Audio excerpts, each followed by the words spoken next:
Barber. And again, just appreciate you guys getting involved.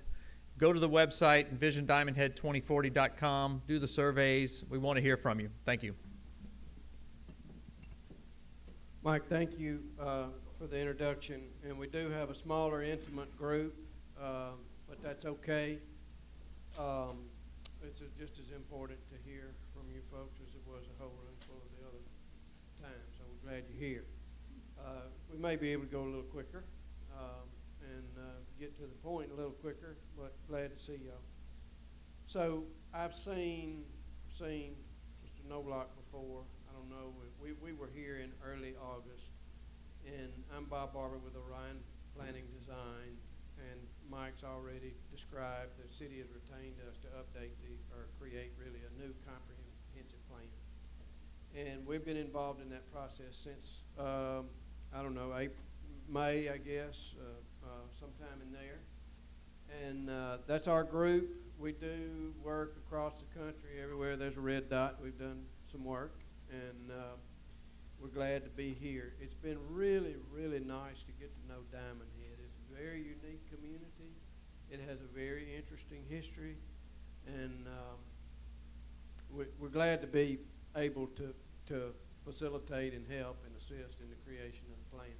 I'm going to dispense with a lot of my introductory stuff, but this is what, I should introduce my colleagues, so I'm sorry about that. That's the most important thing, to stay on good terms with your teammates. So Allison Malk is our partner. She's from Missoula, Montana. Carol Ray is our partner from Huntsville, Alabama. Ron Slade is a designer over there. He's on St. Simons Island, Georgia. And Oliver Seabolt's in the back. And he has a nice camouflage mask. Can't see him back there. He's from St. Simons Island, Georgia, too. And then we have two colleagues that we associate with and we work with a lot and really enjoy it because they're really great people. One is Aaron Arnett. He's Arnett Muldrow in Greenville, South Carolina. And Bert Kirkendall's in Birmingham, Alabama. He's an engineer. All right, so that's our team. We're updating the plan. We've been doing what we call discovery work up to this point, and now we're actually getting into some detail, some on-the-ground sketching, drawing, thinking about the future of Diamondhead from a layout point of view and from economic strategies and so forth. We're into the substance of what it is we're here to do. I'm going to skip through this. You've seen some of that. This is our process. So this was a discovery work, a lot of research here, a lot of documentation, a lot of coming up to speed on who Diamondhead is and what Diamondhead is and so forth. In the direction phase, phase 2 there, we get a vision and a mission going. We extract that on the way we interact with folks in the community. And you're a part of helping us do that tonight. Then we get into the actual planning phase where we plan the community, and then there is an implementation strategy associated with the plan as well. And then it's monitored and administered over time. So where are we? We sort of done 1 and 2. We're concluding 2. We're sort of moving out of 2 into 3 and thinking about 4. And at a certain point, we'll be over in the adoption phase and trying to implement a new town plan for Diamondhead. So that's the process to give you a sense of it. And by the way, we'll finish up. I think we scoped for about a year, and it takes about a year to go through this process. And it is a process. It cannot be rushed. You can't shortcut it. It's a process, and if it's done well, you end up with a product that you can rely on and administer with confidence, and that's what we want to happen out of what's going on. Just a little history of Diamondhead. It's fascinating. It's just very interesting to me. It's master plan community in the 1970s was its original creation. Diamondhead Corporation, and we've caught up on the history of the shipping container fellow that bought the land and had invested the money, and here you get the master plan of Diamondhead. It's interesting to look at this master plan. You see look at how they plan that marsh out. That's right there. Was going to be a series of build your house out there. They got a little commercial. It's interesting. I mean, this was a real place. So, all right, I was good fortune that Mike set a meeting up with two of the original folks of Diamondhead Corporation. Their name escapes me now, but they passed on a stack of annual reports to me. And because I was looking for historic pictures of Diamondhead, and those reports are they're interesting. I shouldn't say fascinating. They are very, very interesting. Here's in Diamondhead's original days. So they're building the condos over in Mobile and putting them on the barge and floating them up the river and offloading them and putting them and stacking them up, and you get Molokai Village. And this is all out of their annual report. That's the picture I took a couple of weeks ago of one of the Molokai or Lanai or one of them. And so in the last meeting we had the lady CJ was here. I said, I wonder where those stables were. And she said, I know. And we got to talking. She told me they're in front of the... Yeah, oh, you know too. Okay. So did you ride the horses? Oh, okay. Well, she said she actually rode the horses there. So it's interesting to examine that history and then think about Diamondhead as a community over time, but only a city since 2012. Not even a decade. Very young city, but with 50 years of Diamondhead's history. You do have a plan now. It's a 2012 plan. It's a document. It's a legal document. It's what cities adopt. It forms the basis of their zoning code and various other development codes and subdivision rules. And if it's done well, in my opinion, it forms the basis for partnerships in the community, programming. It has wide-ranging impacts. Business recruitment, marketing. It has lots of roles. A good plan does. So we're updating that, and we're bringing it, making it current. Just since 2012, since the beginning, but since 2010, the community has grown. Substantial population growth here since 2000. Little older community at 51.1 years of age. The average median age in the state is 36, I believe, somewhere in that range. Solid household incomes. Very little poverty in the community. And just some of the statistics there. It is contrary to some. We had information. There was a perception in Diamondhead that it's getting younger, but the statistics are not showing the community is getting younger. It's actually getting older, and so we're trying to ferret out what that demographic means. That's what these charts mean. So, projected to age out here over the next 5 years, and the younger cohort is projected to age, but there's less young growth in young families than I think is perceived. In any case, we'll ferret that out. The second element here, or another element, is that theme that arises over and over and over is the need for shopping and retail here that's not here. You got $135 million that leaves the town and goes to Gulfport, Waveland Bay, St. Louis, goes all over the place. It leads to the understanding that there are lots of opportunities to do business in Diamondhead. Diamondhead is a good market to do business, and we can show it. We can prove it. It translates into building square footage. You know, you got room for a building, retail buildings the size of Rouse's times 4 or 5. That's the kind of space allocation that's appropriate to Diamondhead, and we start thinking about how would that space be configured in Diamondhead? What would you do with it? How would you design it? Where would you put it? All those questions come to mind. That's what we'll talk about in more detail in just a moment.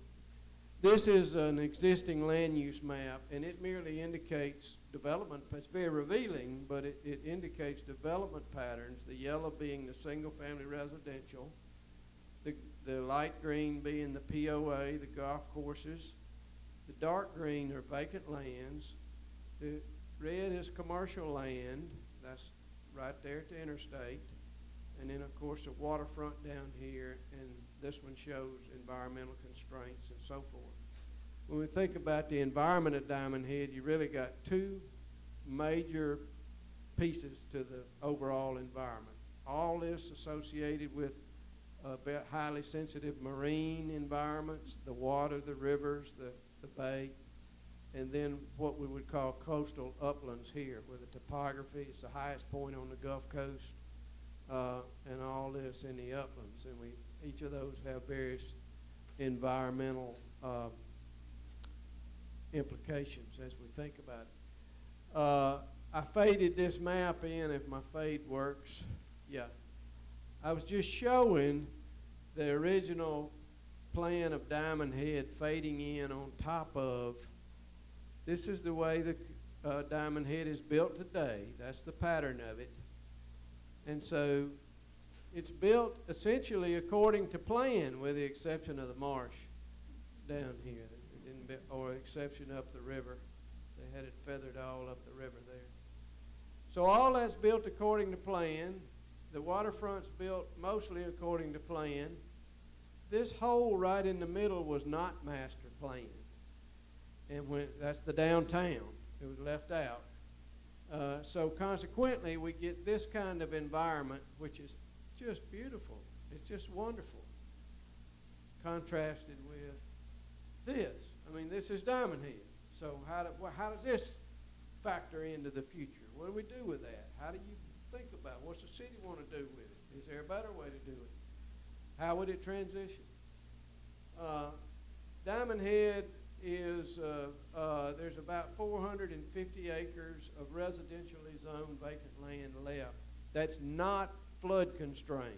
Means it doesn't have an environmental constraint on it. You can just buy a lot and build a house or develop the land. That's represented in all that black area there. Of course, this is commercial. The residentially zoned areas would be concentrated there. When you put the figures to it, let's say you built out 75% of that.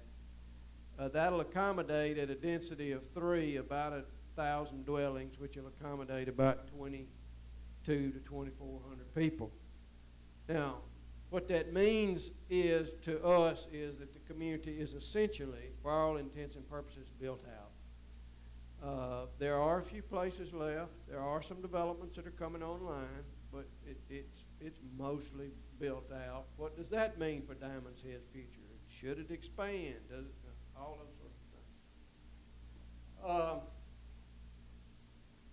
Mobility-wise, Diamondhead is a pretty simple model with one way or 2 ways in, one on the interstate, and then the back door back here, and then relatively low traffic volume for vehicles circling, and then a series of cul-de-sacs. It's a very typical 1970s way of designing a community. And it, again, is while it might seem confusing when you get in the interior for an outsider like me and all them streets and Hawaiian names, in reality is a relatively simple scenario that we're looking at in terms of mobility, and we'll discuss that further in the small group. This is a Strava map. So Strava, I do Strava. I'm a runner, and so I upload my data every time I run. I punch it in, upload it to Strava, and Strava creates heat maps. So they take that data and aggregate it, and where the line is red, it means there's a lot of people running, and where the line is blue, there's a lot less people running. So the point here is, and actually this is running and cycling, I think. The point here is a lot of people running and cycling around this route right here. Are there potential for other routes? Where would they go? What is the connection to Diamondhead elsewhere? That's a question. And I just swiped some of your kayak slides because they were so pretty, the little kayak event you had last weekend. I threw them on the slide here just for fun, and I made a joke about this lady, one of these ladies in the last session, and lo and behold, she was sitting in the room. So I wasn't joking about it. I was just saying it looked like they were having a good time, and I was. She's also the one that had a fake alligator tied to the back of her kayak. Yeah, yeah. Well, they were having fun for sure. So the input structure, that's what we're looking for now. We're heavy on public engagement. We like to do public engagement. It's imperative for a quality product to get good, sound public engagement. There's some focus groups that have occurred. All this is on the internet, by the way. Every report, everybody's information is all posted up there. Anybody can read it.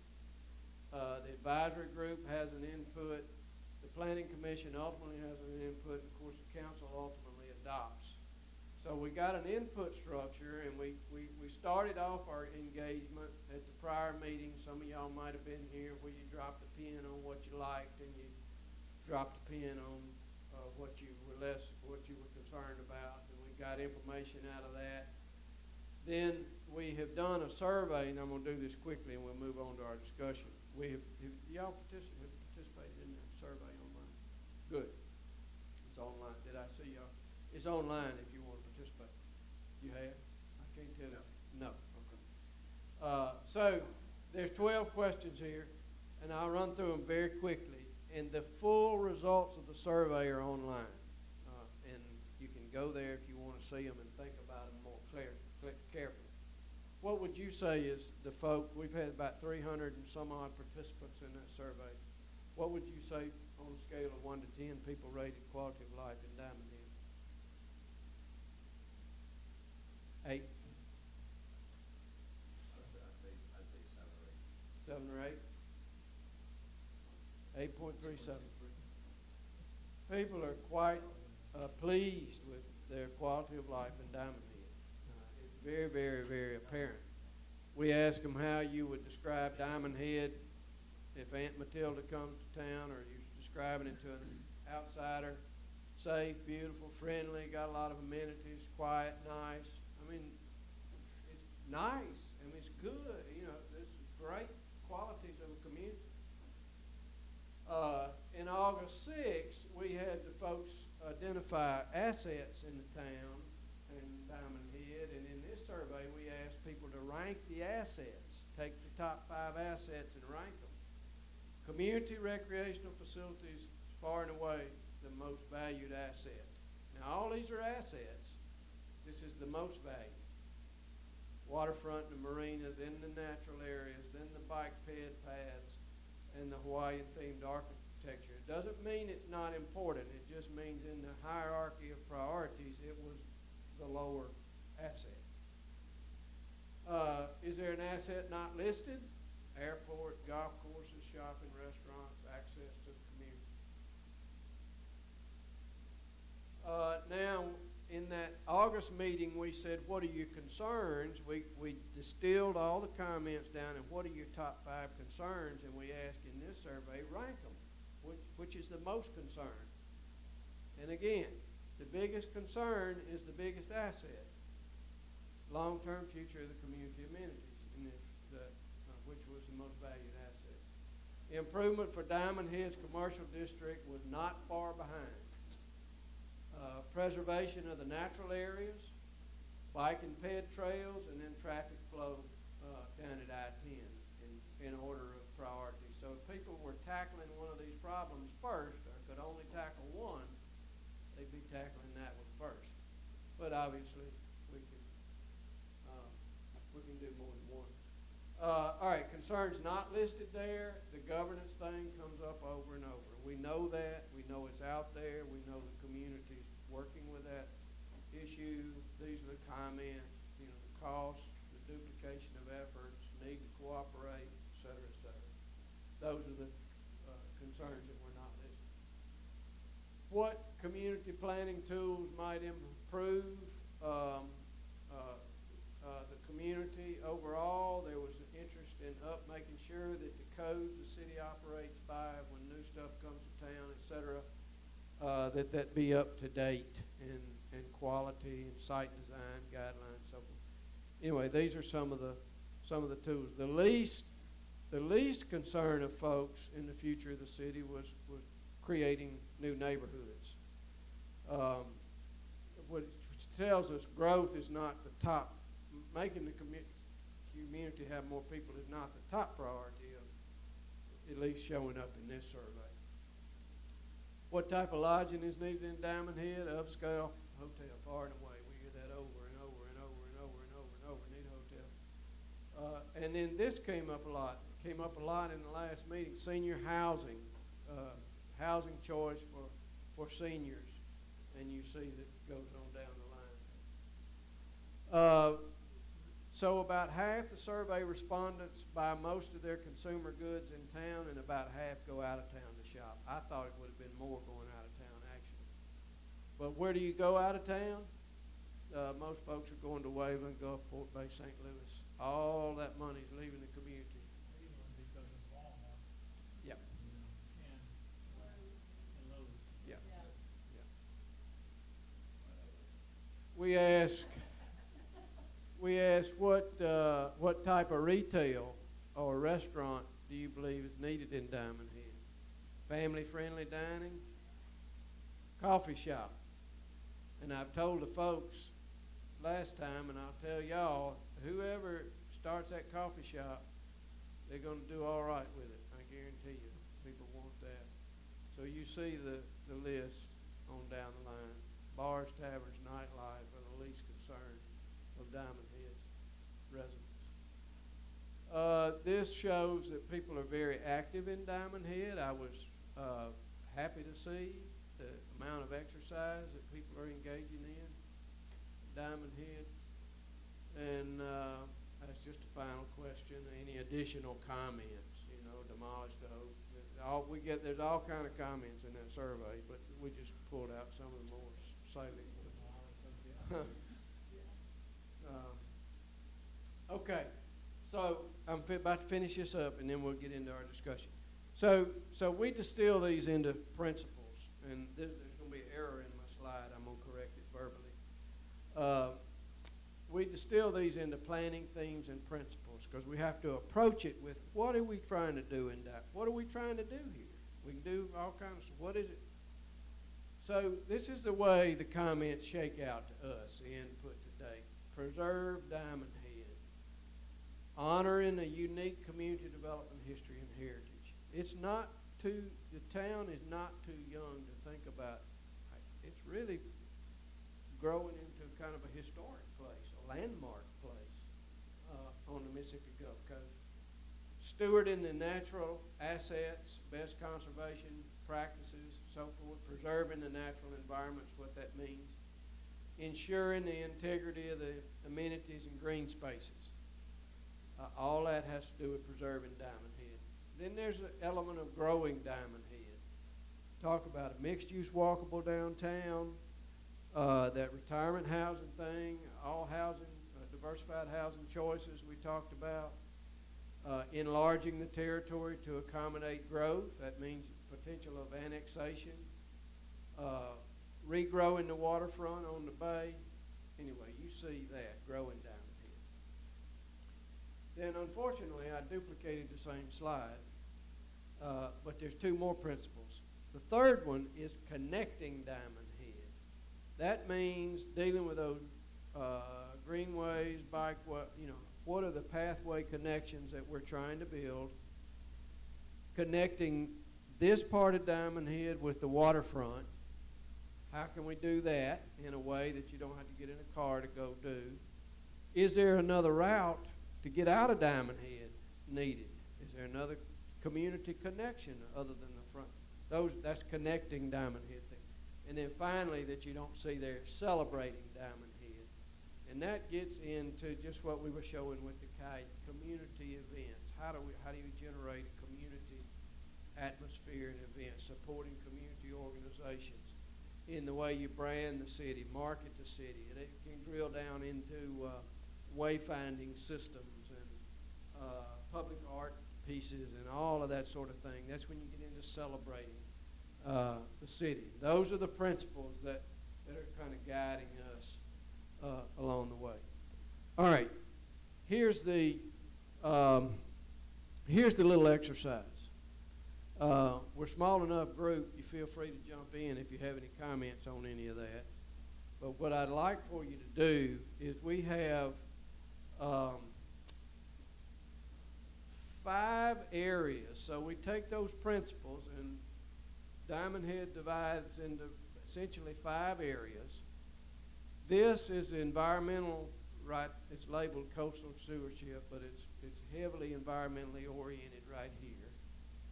This is the waterfront area, downtown development, infill and connectivity, and then potential expansion. We're looking out east, I-10 there. So those are your areas.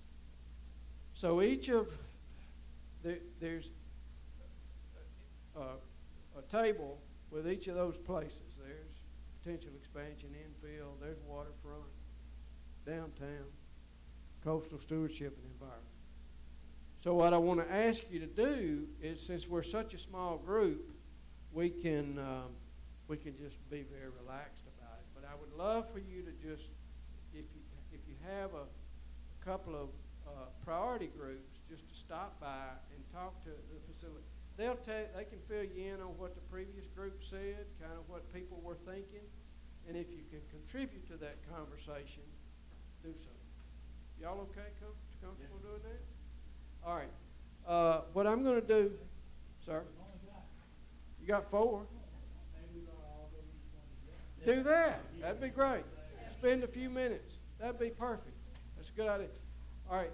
So for those of you that are participating online or watching online live streaming tonight, you can go to the website www.envisiondiamondhead2040.com, and there'll be a link right on the front page. You can click that link and you'll be able to participate in the comments on these areas in the same way the folks here at the meeting are commenting. The website is envisiondiamondhead2040.com, and I believe they're going to end the live stream. Is that okay? Yeah. Yes. Okay. Everything now is a duplicate of the prior meeting, which is online, and so they're going to stop the live stream now. Thank you very much for participating.